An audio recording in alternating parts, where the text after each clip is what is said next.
the most ambitious review I have ever made. I figured I was gonna challenge myself with this one. The ONEXPLAYER G1, this is not my first video. In fact, this is my last because this is a loaner that was sent to me by ONEXPLAYER and is about to leave for another creator to then study and learn more about the device. It's my last chance to create this bridge for you and I to talk about this thing. So there is a lot to talk about, which I'm pretty much gonna put on screen right now, and we're gonna power through this thing like never before. So sit tight, stay the course, and I promise I will give you all the details you might need about this handheld. IOs, I'll put the list on screen. There's no point going over. I already did in my previous videos, which by the way, if ever you want to watch those, if you haven't seen them yet, I'll put a link in the description. The list should do the trick as I flip this device around. Then looking at the screen, it is the same screen that we have in the Legion Go as well as the X1 Mini. In my personal opinion, one of the best panels that we find in the entire handheld PC space. It is LTPS, has beautiful, gorgeous colors. And we're talking about a 1600p native. With the right registry drivers, you are able to scale down all the way to 720p and at various refresh rates as well. All that to say, while it is not OLED and doesn't have the deepest of blacks, there is still, as far as using this device goes, an effort to give you very satisfying blacks overall. But of course, in a pitch black room, if you are in a dark scene, you will still see some grays rather than seeing black as you would with OLED. It's a gorgeous panel that will enhance your gaming, especially with the utilization of technologies such as AFMF2 or lossless scaling to be able to maximize the refresh rate of this panel or to create a better experience when trying to use this at native resolution. Really, the only thing that beats this panel, in my opinion, in terms of just visual impact, are the OLED panels that we're starting to see in the F1 Pro and the upcoming Neo 3. There are, from a technical standpoint, better solutions.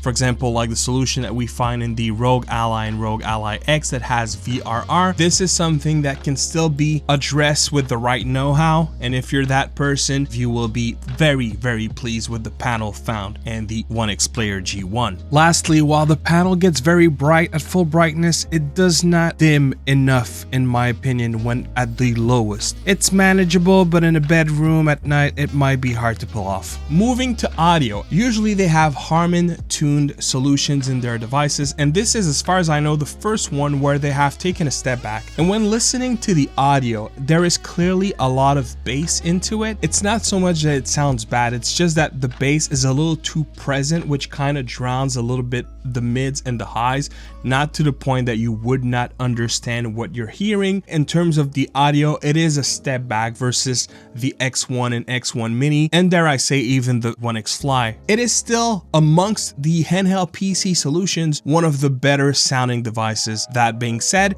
and also because you have the speakers that are front facing and the fan at the absolute back, one does not pollute the other. The audio coming out of the device will do a great job at drowning the fan noise. Now, before we get into fan noise and temperatures and all that stuff, I did do a mini teardown, which we'll put on screen right about now. There were a total of 8 screws to get to the body, nothing too complicated, so I just undid all of them and then nudged my finger under where the triggers are to sort of apply pressure and lift the housing up. Very easy to do. Seeing as I have a prototype that I have to send to other YouTubers, I took it upon me to not go further because everything is very neatly tucked and could potentially require a lot of time to put back together. But I was able to get a nice glimpse at the overall build, how it's all put together. There are some separate boards for each of the control sides, but the sticks themselves are not on the board.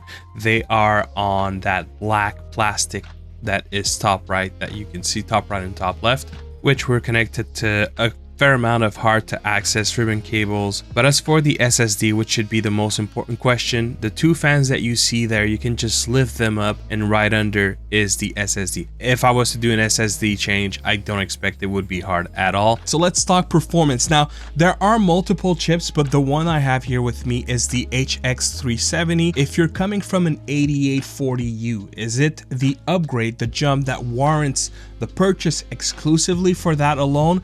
I don't think so. If you are looking at the form factor, if you are looking at other upgrades by going with the G1, to me, it makes more sense than paying just for the power growth that you're getting. At max CDP, we'll look at approximately between 10 to 20% over the previous generation. But really what shines in terms of performance with this device is really when looking at the lower TDP. At 15 watt, you will be almost neck and neck with the previous generation at 25 watts. When you increase the higher TDPs, while the impact on your FPS does not sustain itself over the growth, you have the ability to work a little more with your TDP to try to secure more battery life. Really the advantage when we're talking performance in terms of the GPU of this handheld and this chip. When it comes to CPU, of course, for most tasks, including some productivity tasks such as editing and maybe some light 3D work, you are able to do all of it on the G1 HX370. But to be fair, you were also able to do so in the previous generation as well. Unfortunately, I'm not able to address with real world experience is the Intel 255H. But please know that if you go for the Intel model, your performance may feel different. All right, let's look at temps. If you crank fans at pretty much max speed, it has never gone past 80 watts Celsius. But what I was more interested in is how hot can we let the device go without hitting throttling and keeping the fan noise down to have less polluting audio. I have found that the sweet spot is the preset one. In worst conditions, it'll never get past 90 degrees Celsius. If you use bypass charging, which will prevent charging the battery and rather just supply power when plugged in, you will lower your temps. Same if you're holding it, which by the way, when holding it, it feels a little warm, but never to a point that it's unplayable. Most of the heat is on the back outtake. Everywhere else is more than comfortable to hold, even in the highest temps.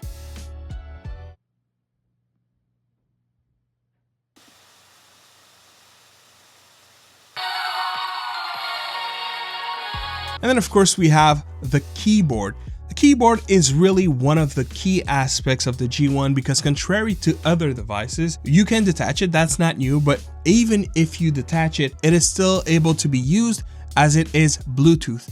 And also one of the cool things is you have up to 3 different antennas. So you're able to control different systems by jumping back and forth with your shortcut. The keyboard feels great and it's a great solution, definitely greater than the massive average that you'll find on the market, with probably the biggest exception being the WinMax 2 that does have overall a better typing experience. I did test my WPM using this keyboard and the keyboard itself feels great. Typing on it is awesome. It's a little cramped, but still it is extremely manageable.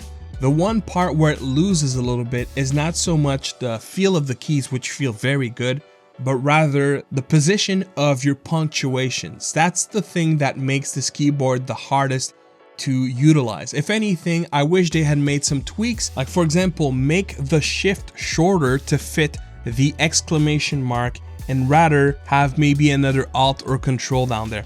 It works, but I feel like there could be more iterations in the future that does it better. When inserting the keyboard on the device itself, it's a very tight fit.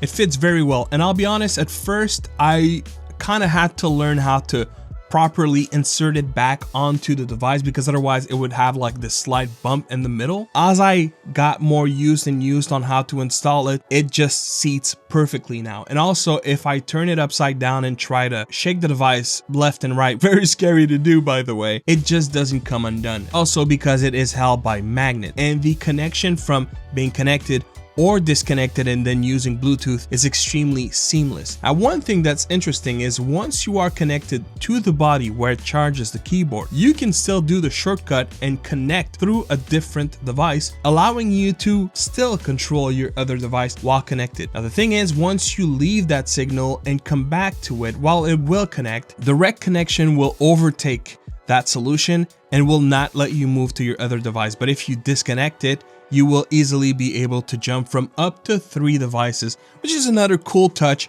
and allows you to have the G1 as probably what is one of the best partner solutions to a rig that you have installed on monitors. You could use that as a quick solution on the go if you're trying to jump from one screen to another without a KVM feature or software like Microsoft Garage. It's a little detail that it's pretty cool to have. Also, the keyboard is backlit. While the keys are not fully opaque, they let a little bit of RGB shine through. I do wish it was a little more of it, but it should be enough to operate in a dark room if that's all you have to light your keys. And as we segue to the tactile keyboard, another cool use is using both the keyboard on your left hand and the huge trackpad on your right hand. That's a really cool approach, and one I'd argue creates a 3-in-1 for ONEXPLAYER. I feel like there's potential for a lot of things, gaming and productivity alike, when using this setup. And then there's the internal keyboard, which of course I'm happy to have, but please take my points as more of a wish list than cons per se, because this is the first time we see this. So hopefully by giving feedback, ONEXPLAYER can find ideas to implement in future iterations. So you have two modes. The full trackpad mode, which have multi-finger support, is absolutely phenomenal. And then the other mode, which will let you use the keyboard, which is a little harder because you don't have any haptic response when you push keys. And one thing I wish was present is a third mode that you can cycle from, where the middle is used as a trackpad and the keyboard is still utilized. Unfortunately, that does not exist. So going from one to another sort of breaks momentum, which is not the end of the world because it's better to have it than not have it at all, but it's something that I observed while using thumb typing. Also, we no longer have a return to desktop dedicated key, so doing things like Alt-Tab or Windows-D to return to desktop can be awkward. Now, another thing is when you put back the keyboard, you lose that turbo key that is very useful to operate the ONEXCONSOLE software. I wish there was a button, like I would rather not have extra buttons, but at least have one next to the shoulder, the bumper ones. Not having any is a bummer. Also removed is the long press key with a little orange LED to let you know that you're cycling from your gamepad mode to keyboard plus mouse mode, but you can still do it by holding select and start. The one caveat with the way that it's being approached now is when you do that, you still have your gamepad inputs being captured as well as the keyboard plus mouse mode.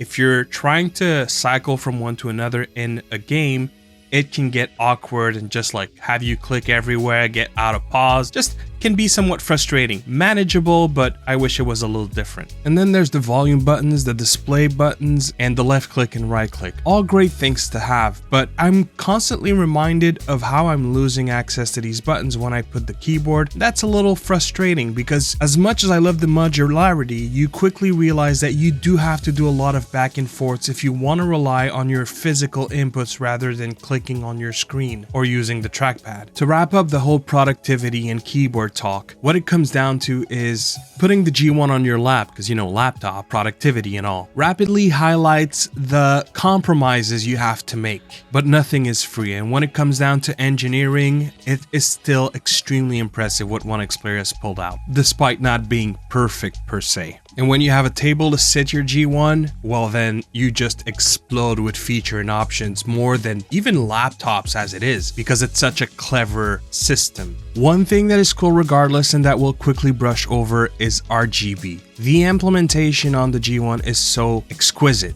and you can turn it off if you don't like it, but as far as I'm concerned, just having it below the keyboard, on the keyboard, and even on the top of the device itself, and it's great quality RGB all around, yeah, it's one that is masterfully executed. Battery test, yes, I've done one. In fact, I've done two. On the left is your 15-watt TDP, brightness of the screen at 50%, keyboard at level 1, and this is the runtime. And on your right is 30-watt TDP. Considering that the HX370 can match the 7840U, 8840U, and Z1 Extreme at pretty much 25-watt TDP, at 15-watt, you are getting extremely close to the ROG Ally X battery, which is more at the 2-hour mark. But of course, a ROG Ally X at 15-watt TDP, although not as strong by any means, will definitely smoke the battery in the G1 without a doubt. And then there's gaming. It's by far the best thing about this device. Using the controllers is not unlike something we've seen before when thinking of the Win Mini or the Win Max 2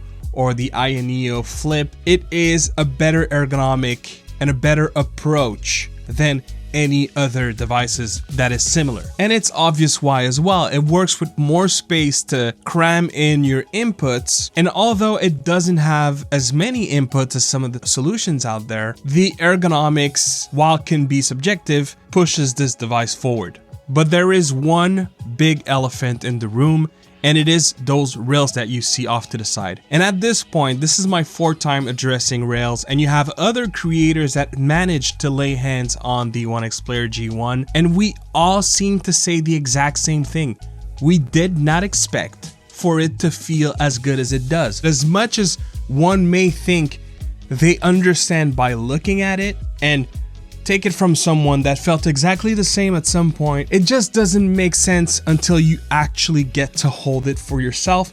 And when you do, and I am comfortable saying that this is the best, hands down, clamshell handheld PC I've used when it comes to gaming and the controller. That's how impactful and beneficial that the layout that ONEXPLAYER created with the G1 is. I haven't experienced anything better. And you know what? I said handheld PCs, actually that extends to retro handhelds and first-party handhelds that are clamshell that I got either feel, use, game on. This is second to none. This is the best clamshell handheld gaming device I've ever used. Now, when looking at weight measurement, another thing I'm not going to get into, I have a whole video covering that aspect, so feel free to look at it if you feel like it. Another thing I haven't really covered in this video is ONEXGPU, because ultimately you have Oculink, you have USB 4, so however way that you use an external GPU, you're going to get better performance. I also have a video covering the ONEXGPU too, if you want to see that, where I go a little more in depth into that relationship with a handheld PC. And ONEXCONSOLE, although I have covered it in the past, and it's overall a very quick and useful software, I think it's one of the best in terms of the boutique brands out there. But one thing that they added, which I think is really cool, and if you have a ONEXPLAYER device that is not too old but is not the G1, you might have the ability to patch a firmware on your device to add that feature. Make sure to go look in the ONEXPLAYER Discord. But all in all, that feature allows you to bypass the battery to keep your device juiced up by being plugged to the wall. The advantage to that is it's going to generate a lot less heat on your device as you're using it, which means potentially less throttling, less fan noise, less heat on the grip itself, but also it's good for the longevity of the battery. So it's a very cool feature that is super easy to maneuver that you have in ONEXCONSOLE. I'll be happy to answer any questions you may have.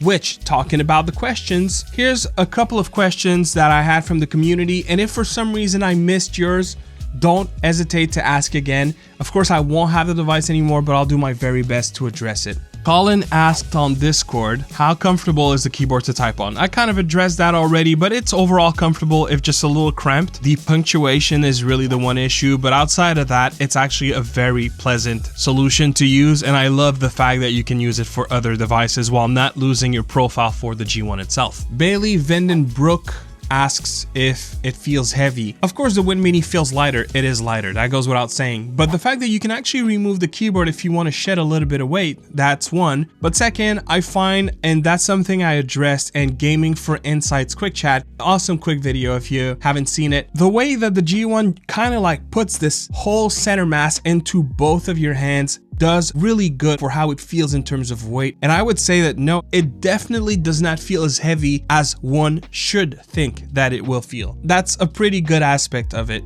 Golier95 asks if I could make a follow-up on how hard it is to remove the SSD, addressed in the mini teardown if ever. I haven't changed it because it's a prototype, but yes, it's going to be very easy. Black Panther Chala Lam asks if I can compare the size with the Lenovo Legion Go Win Mini and Win Max. All that has been done in my hardware comparison video. If you haven't seen it, make sure to go look at it. Actually, I think you have, because I think you commented there if I'm not mistaken. On that video, it's all there. And the same user asks if it fits in your pocket. I also answered that question in the other video. Screen tearing, please focus on panels and PWM tests. I have at this point shot so many cameras at the G1 and I had not anything in terms of abnormal flickers.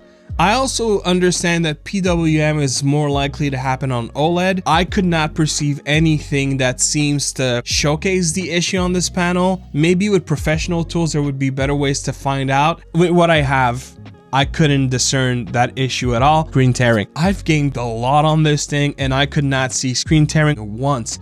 Again, it's kind of a benefit that you have with portrait panels versus landscape. They're less prone.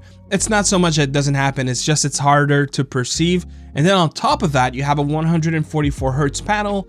As long as you keep it at that speed, I don't see why screen tearing would be that visible, but the implementation on the device is very nice. I've also tweaked down the refresh rate to 60, and even then I couldn't see screen tearing. So it's not to say that it's impossible, but I would think it's unlikely. And that was from Pinoy Henyo Rito. Dude Strange asks, how Bazzite? Oh, Bazzite. Yeah, that's gonna depend on the time that I have left.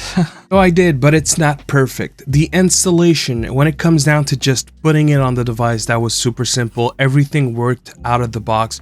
Touchscreen, the keyboard, the trackpad, both the Bluetooth one and the internal one, the buttons, brightness and volume button as well. For some reason, the only button that didn't work is the right click one. Everything else did. But as you notice here, the screen is upside down, and even when going through Handheld Daemon, if you're familiar, or going into the desktop configuration, I just cannot change the orientation for the in-game portion of SteamOS. Outside of it, I was able to change it just fine. Credits to João Carrasqueira at XDA Developers, I hope I said your name right. There's an article that explains a command to run on sudo to fix your screen orientation, and once I have ran the command, it also fixed it for the in-game Steam orientation. So I'll put the article down below. This is what the command looks like. I'll put it on screen. Just go in sudo, type it in, and that should fix it. So yeah, the orientation works. So I mean, that makes Bazzite 100% usable on the G1. There are times when I need to reboot because RGB is not addressable. There was this one time that Wi-Fi wasn't working, but you know, it's nothing that a quick reset could not fix. Anything else that needs to be addressed, I'll address in the rest of this section. Now, another thing that I realized when doing Bazzite is that this device does not have an Xbox quote-unquote button. It doesn't have a home button. So unless there's a shortcut that I don't know about, this is something that, yes, can be addressed because you have an entire tactile keyboard, which is convenient, but there's no quick button for a home. And that is weird. So, you know, it didn't stop me from doing anything, but it kind of struck me that, oh wait, where's the button? It's just not there. So I don't know if ONEXPLAYER are able to implement like a FN, because you have an FN key and say FN plus start that acts as a home button that would like fix it. But at the time being, it's an issue. When using Handheld Daemon, I was able to address TDP. The orientation settings here does not work, but everything else did work. The thing that is a little unfortunate is that a lot of the cool shortcuts that Handheld Daemon has will work when you're in game mode, whereas when you're on desktop mode, you just have to alt tab to the software. It works all the same, but you know, just an observation. So does Bazzite work on the G1? 100%. You are able to do 100% of what you would do. However, there will be a couple of caveats that will make it not as pleasant an experience as it has the potential to be. But seeing as we're talking about a device that is not yet even released, I don't think it's on ONEXPLAYER, I don't think it's on Bazzite. You know, I just think it's one of those things where we'll just have to give it a little bit of time for people to pick it up and apply the fixes. Oh, and maybe one thing, whenever I would touch the trackpad, for some reasons, the color profile would change. It would shift, like it would go warmer and then go back to the regular color profile. Yeah, I guess some weird anomaly, but not game breaking, if anything. Hen Shinuyan asked if I could make a focus on productivity, which I covered in the section right after. Keyboard and productivity are kind of all put together. And you mentioned the GPD Pocket. I'll have something to say about that in my conclusion. Stay tuned. Hyowan, I think Hyowan Erling asks, oh, a webcam test. I completely forgot. Thank you for mentioning it. Here's a webcam test. Camera test and a microphone test while at it. And I noticed at the bottom there's a little bit of color fringing versus the bottom half versus the upper half.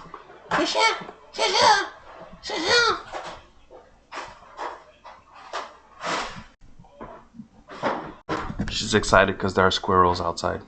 That's the camera test. Mr. Yo-Yo made a comment, digitizer, that's something I also forgot. It does not have active pen support, it does not have a digitizer on the G1 like it is the case on the X1. Henshan Yuan also asks, battery in terms of non-gaming workload. From the information that I got at CES from ONEXPLAYER, it could go up to approximately 5 hours. And while I'm not going to be able to test that because I have too little time and I'm very sorry for that, it all comes down to what type of productivity. Like if you're doing video editing, for example, even though your TDP does not need to be as high as you would if you're playing a game, you're also not going to be able to tune it way down to say 7-watt TDP because chances are you're going to need some of that GPU power for your editing. So it really comes down on what type of productivity that you're doing. If you're just typing, oh yeah, I would definitely believe that 5 hours is feasible, but that would also mean lowering your TDP at the absolute maximum, potentially even closing some cores on your CPU. These devices are extremely flexible, which gives you, the user, a lot of flexibility. So not to be boring or anything, but I feel like the ultimate output depends on how comfortable you are at making the changes to get the absolute best battery life that you can get out of this device.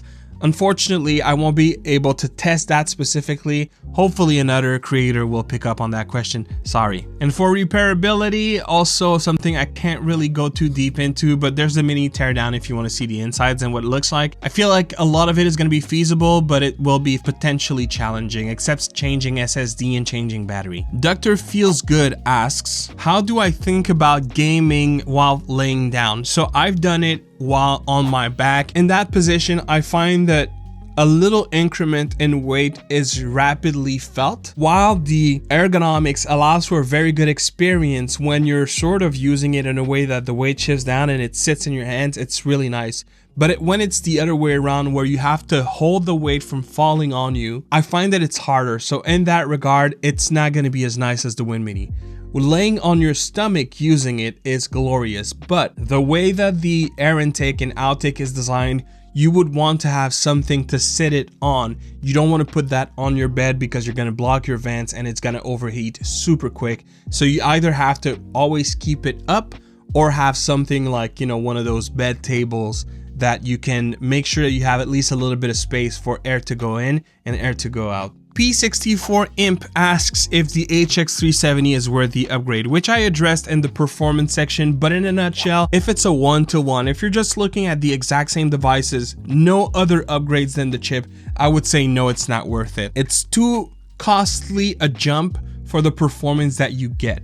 But if you're looking at a device where there are other motivators like the screen, like the form factor, and you're also looking at potentially going from 8840U to HX370, in that case, I do think that it's a nice bump. It's a bump that is substantial enough that you're gonna feel the difference. And especially if you play with your TDP, you will be able to leverage that in your benefit in terms of battery life as well. Megabyte64 asks if it has a hollow shell feel to the device.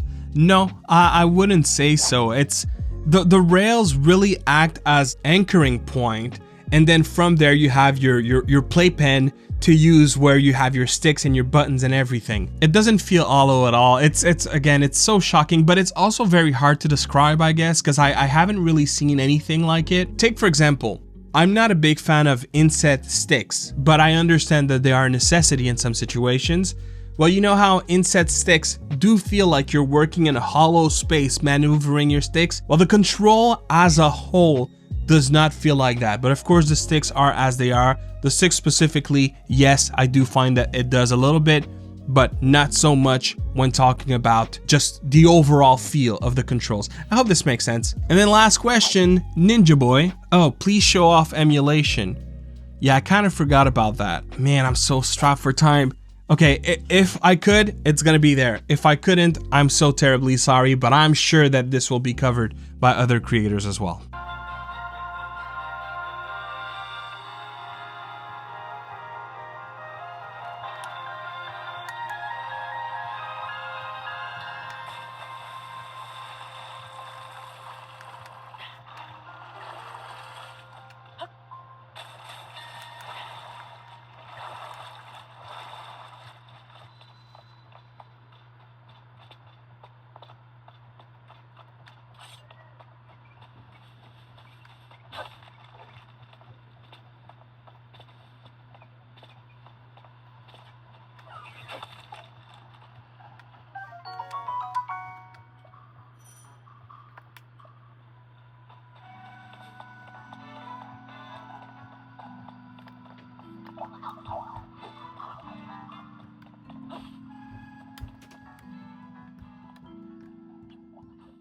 And so that is it with the questions. Price, it ranges anywhere between $900 and $1,540 depending on the configuration that you're going for.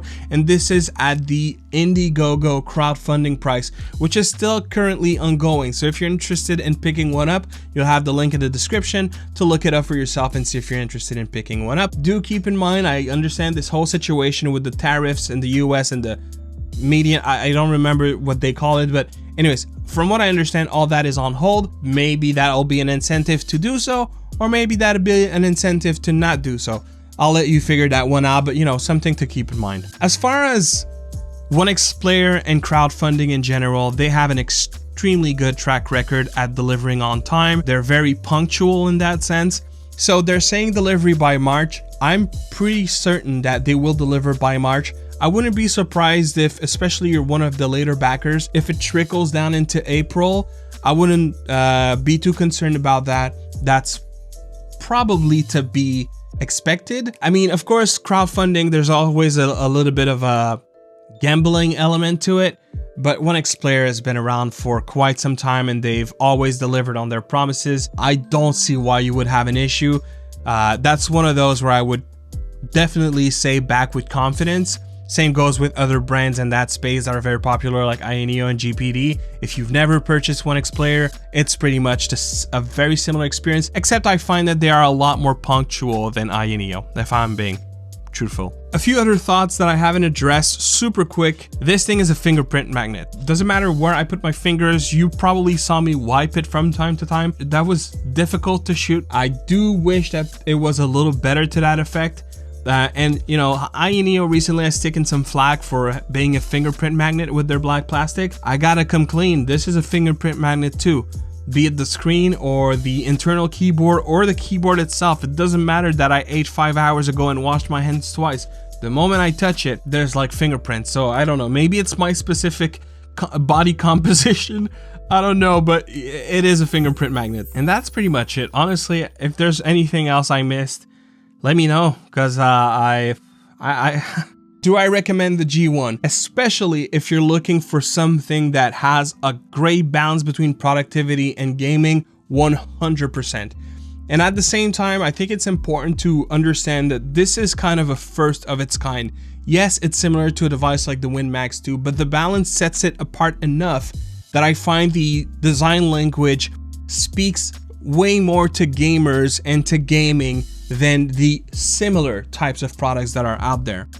And in that specific angle, to me, it's a no-brainer. It's such a very well-balanced device for gaming. Yes, you are making some sacrifices to find that balance, but even if I was hard on some of the points that it has to itself, ultimately it is elevating what the similar products were. And especially when thinking of gaming specifically, it's not just elevating, it's bringing a new standard of what I would want to have whenever I'm buying a clamshell. But if there was one product out there that could potentially seriously compete with the G1, if I compare it to the WinMax 2, which again I love, or the Win Mini, or I have the Win 4, I know someone mentioned it. Unfortunately, no, I didn't compare it with it, but I do have the Win 4. This is, in my opinion, a better solution on pretty much every front except productivity against the WinMax 2. But there is one device that I have never laid hands on that I do believe would be a very